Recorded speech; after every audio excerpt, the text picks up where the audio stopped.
Alright, that was the 20th time today that I've blared Mob Psycho's new opening. What day is it again? Huh? Wait, when did it become February?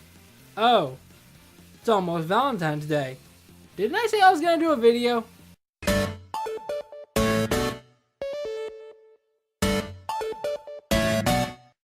Hello everybody, Infernape Shinjo here. Welcome to today's video. And judging from the thumbnail and the title, you already know what the upload is. This has been a video that I've been planning to make for so long. I'm not sure why, it just seemed like it was a very interesting idea to make, and it's gone through several blueprints to become the video that it is today. I figured that most of the time, since we relate Valentine's Day with chocolates and sweets, I figure it's about time to talk about other things that are sweet, like anime girls. So today I'm going to be counting down my top 10 anime females. The basic qualifications for being included on this list are having any sort of development during the show. That is certainly a help, because if they start the show in one point and end it on a totally different point, then that shows their growth of the character, which definitely makes them stand out. But there are those times that you don't really want to sit back and think about development from a character, so I decided to include a couple in here that are just fun personalities to watch, that whenever they enter a scene, then you just can't help but smile or even laugh. But I'm not going to waste any more time, so let's get into this countdown. First off, I have two honorable mentions. Initially, I wanted to have them on the top 10, but I figured they're a little bit more obvious given my background with what seasons of Pokemon and Yu-Gi-Oh that I like. The two anime females that I included here were Dawn from the Sinnoh region and Akiza Izinski from Yu-Gi-Oh 5Ds. The thing that I liked about Dawn is she started the show thinking she was all high and mighty, and then when she loses a contest, she gets a different perspective and actually grows. Not to say that's not a unique character trait from Pokemon or any anime in general, I just thought it was interesting that the female not only had a clear goal, but actually thought that they were all high and mighty and then got knocked down a peg. The reason that I didn't include Akiza in the top 10 is, while I like her character in the 5Ds anime and the fact that she learned how to ride a D-wheel just because of Yusei, her character arc does kind of fall flat near the end of the show. Her character development was great at the start of 5Ds, but the development falls the more the show goes on. Plus, I've talked to death about Yu-Gi-Oh! And Pokemon on my channel in various videos, and I wanted to give other shows some screen time.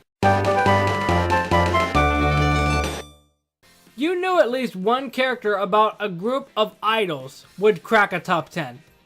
Number 10 is Sakura Minamoto from Zombieland Saga. Now, huge spoiler for anybody that hasn't seen the show.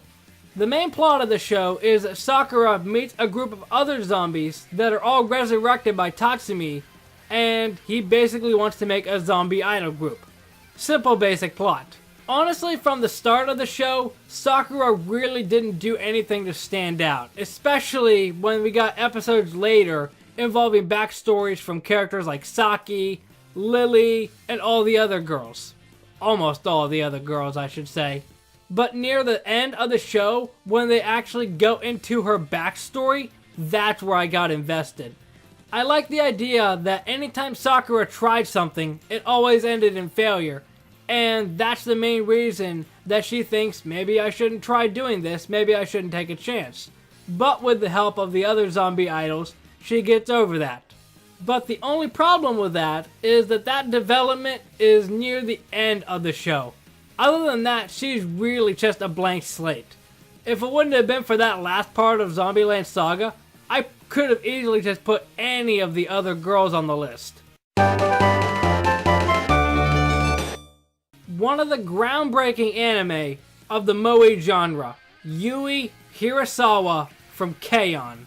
And I gotta be honest, K-On! Was one of those shows that I always knew existed, but for the longest time, I didn't even bother to think about, maybe I should watch this. After I finally decided to watch it, I realized that basically, Yui is more or less a female Ash. Always positive, always upbeat, willing to do anything for her friends. Although Pokemon has a much more different scenery with it, the fact that Yui went into the Light Music Club not even planning to actually join, but just to say, oh, I can play the castanets, I don't really know well with music instruments. I think that's almost English. But she not only decides to stay in the Light Music Club, she learns how to play a guitar, they perform a couple of times, and they even grow as friends. I will say that there are some times that Yui does kind of get on my nerves, but that's only because of her and Ritsu ganging up on Mio and basically goofing off when Mio's trying to get them in line. But most of the time Yui's on screen, I just can't help but smile from how positive she is. And if you're one of those people that likes more responsible characters, this spot could be used for Mio instead. Did I ever tell you how much I love Hifumi Takamoto from New Game? I know I've talked about New Game a couple of times on the channel, but I don't really remember elaborating that much on Hifumi. But Hifumi is just so darn relatable.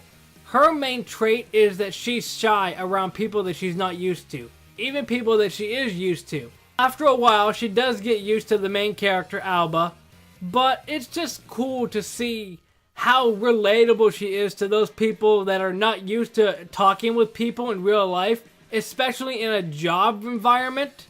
And plus, we learned about a little backstory with her and cosplaying, which I think is kinda cool. The only problem with Hifumi, outside of those scenes about her being shy, she doesn't really develop much. I would have preferred it if it would have been something near the end of Season 2, where Hifumi ends up learning to be a little bit more bold. Now, Hifumi does get a higher position in Season 2, where she basically oversees the rest of the girls and has to take responsibility for that. But they didn't really do as much with that as I would have preferred, because we already see her interact with the other girls. It would have been interesting for her to interact with people that she hasn't even met before and be able to keep her composure. But there's always another season, right? I'm gonna go out on a bold claim here and say that Yuki Kusakabe from Interviews with Monster Girls is Hifumi done right. Now, don't get me wrong, I still love Hifumi and her personality, but Yuki is just the way to do that character trait, but a little bit better. The show starts with Yuki being awkward and shy, especially with her being a snow woman, and she has that whole air around her that the instant that you see her, you just want to go over there and protect her with every single fiber of your being. But after she gets friends, she learns to break out of her shell, and I just love her personality after that. She's just a crazy trickster, and she laughs so... She's just a comedian, and I love it so much. One scene that I do remember is she was talking to the succubus teacher, and they're talking about the book, and she's trying not to laugh, and I just love that. Because, needless to say, from someone like me, I enjoy comedy. So it's just cool to see a character like Yuki go from a personality of being a little more reserved and shy to being outgoing and even funny at times. This one might be a little bit lower than everybody would have preferred, but 6 is Ochako Uraraka from My Hero Academia. Now, if I would have to pick based off of my own favorite girl from My Hero Academia, it would be Tsuyu, but as far as I've gotten into the end of Season 3, there hasn't been much development for her, and there's been a lot more for Uraraka. I'm pretty sure everybody's memed that quote to death now, about learning about Uraraka's backstory about wanting money to provide for her family, and then she says, "You guys must think I'm just selfish for wanting to do this." And then Ida just says, "No, it's not selfish to get money and to provide for your family." Even though that quote's been done to death on all social media that I see, it is still very cool and admirable, because most of the time when you hear about people just wanting money, especially on YouTube, with people putting ads in and whatever, there are some people that comment and say, oh, you're just in this for the money. And Ida's here to set everybody straight and say, what's the deal about trying to earn a decent living? And that is just super cool. Even her determination to defeat Bakugo in the tournament, which, needless to say, nobody expected her to actually win.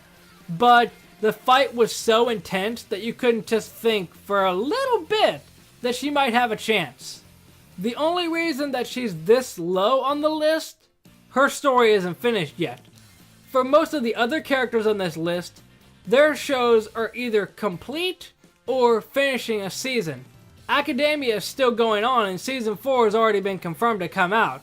So, I could be saying all this praise about Uraraka, who knows? Season 4 could come along and it could be revealed that Uraraka was actually the mastermind that's siding with the League of Villains that's getting the inside scoop on the Academy students. I know that discussion was going around early last year, and if it's actually revealed in the manga, no manga spoilers please.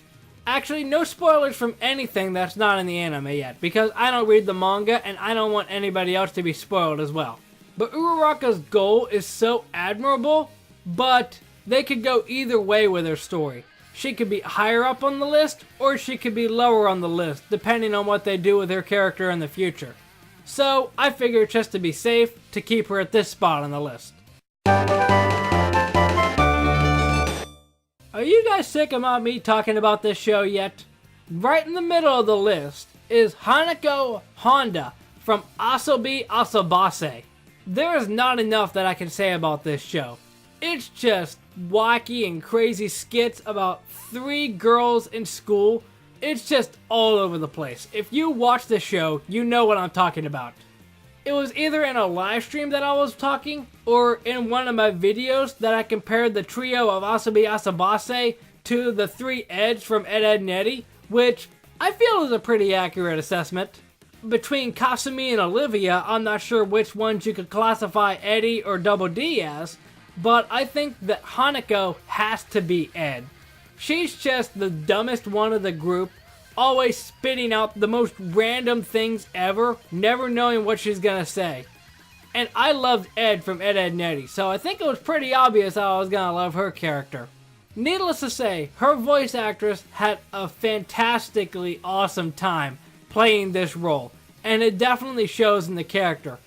And I'm pretty sure that Hanako's voice actress was actually a roughly new one to the Japanese audience. If that is the case, I find that pretty interesting, because if it is a new Japanese voice actress, she made a splash on the anime scene with this character. You knew she was gonna be here. Number 4 is Nadeshiko Kagamihara? I've never actually learned how to pronounce her last name. I hope I got it right. From Laid Back Camp. You knew she was gonna be here. She's on the thumbnail. She's in every single one of my videos as of late on this channel. So you knew she was going to be here. She's really just like Yui from K-On! Upbeat, bubbly, and the thing that I like about her is whether she knowingly does it or not, she does give Rin her space. Sometimes. When she's not trying to run into windows to try and say hi to her. So even though Yui and Nadeshiko are basically the same character, I put her a bit higher on this list because admittedly there's something about it, I'm not sure what it is, that I just like anime girls with pink hair. I'm not sure what it is. Maybe it's just that you don't normally see pink hair on people in real life. Or it could be that I was about to drop Laid Back Camp when I was first watching it until she came on the scene. I'm not sure. I might make that for a separate video if you guys are interested. This one was honestly hard to put somewhere. Number 3 is Agretsuko from Agretsuko. Actually, I don't think her name is Agretsuko. Whatever. You know what I'm talking about. I never really got into the Hello Kitty craze. I'm not sure what it was. So when I found out that the same people were making an anime, I thought, okay, sounds interesting. I hear a lot of people talking about it online, so I'll watch it. And oh my gosh, is this show relatable. Retsuko is just so relatable for so many people. She's one of those people that's just always doing all the work at a job and everybody takes advantage of her, and because she's so polite, she doesn't know how to say no. Very relatable for a lot of people, including myself. Especially in the little arc near the later half of the show where she falls in love with another red panda and finds out that it was more or less just a fake sort of love. And I think that is really nice to actually have as a concept for an anime, where you see all these anime about just falling in love and fate and destiny that we met. That's just cool to have a Retsuko take a little bit of a different twist in it. The only reason that she's not higher on the list is because not everybody that would watch this anime would necessarily have jobs, or the morals or lessons in the anime might not resonate as much with other people as they do with me. Plus, I feel like the other two just inch it out just by a little bit. I didn't even realize that I did this until afterwards. Runner-up is Atsuko Kaguri, or Akko, from Little Witch Academia. I didn't intend for the same dub voice actress that played both Retsuko and Akko to be back-to-back on the list, but I guess things just work out weirdly like that sometimes. Honestly, Akko reminds me of bits and pieces of Yui and Nadeshiko that's just super upbeat and bubbly when the whole world around them is just not really negative, but more realistic. But needless to say, if you've watched Little Witch Academia, Akko definitely has development in the show. She learns about this whole convoluted plot with her magic during season 2. I honestly can't remember how exactly it goes, and I don't want to repeat it because of spoilers. But one thing that I do remember, at the very end of season 2, she learns how to fly. Not exactly a big accomplishment in the witch world, but for somebody like her, that is huge. Plus, the one episode that I remember, I don't know why this is the one, is when Akko's trying to help Constance, because in season 2 they decided to have episodes focusing on background characters, and Akko's trying to help Constance, but she ends up making a mess of things more than she is helping. And that, I feel, is really interesting, because most of the time with anime or any cartoon in general, they always have the plucky, bubbly protagonist that's trying to help all these people. At first, they don't like it, but eventually they warm up to them and just decide, yeah, okay, you're cool, I can hang out with you. Whereas Constance and Akko's relationship actually makes a little bit more logical sense, that Constance still doesn't entirely feel that Akko is reliable, but she decides to have her help. Plus, I feel like there's a little moral in there about how you can't help or even please everybody at the same time. But none of these characters can even hold a candle to number 1, in my opinion. Number 1 anime female is so amazing, she's out of this world. Okay, I'll admit, it was a bit of a stupid segue, but I wanted to do something with it. Number 1 is Anzu from Hina Matsuri. There are probably some shows that you could even argue this with, but out of anime that I can remember, that I've even watched recently, Anzu has huge development. She comes to Earth deciding, I'm gonna kill Hina. But then, due to a weird set of circumstances, she lives with the homeless, and then rooms with an old couple, and she learns how to actually be a good person. Staying with the homeless teaches her how to actually not be frugal with money, but not buy things that you don't need. And then living with the old couple teaches her how to actually have a good work ethic, because she decides to start working at the restaurant, and needless to say, becomes one of the more pure-hearted characters in that show, considering that the competition that she has is an underage bartender, a Yakuza member, a teenage girl with psychic powers that's constantly hungry and acts like a jerk, she doesn't really have much competition, honestly. While Anzu's character arc might not be the most unique, it definitely shows that from Anzu's perspective, that people have to learn how to just be grateful for what they have. It might not be the best situation, but sometimes you have to make the best of a bad situation. And even the episode in Hinamatsuri, where Hina's out for the day and Anzu's staying with Nita, and she decides to do all this cleaning around the house, and Nita learns that Anzu is a better person than Hina is. Anzu's just so much pure-hearted happiness contained that there is no way that she can't be number one on this list. It almost feels like I'm talking about two different characters here, but I'm not. If there's any other anime female that can rival Anzu for just being so kind-hearted and not even wanting anything in return for it, I'd love to meet that person. But that is going to do it for my top 10 anime females. Let me know what you think by hitting that like button down below if you enjoyed, and subscribe so you don't miss any other videos.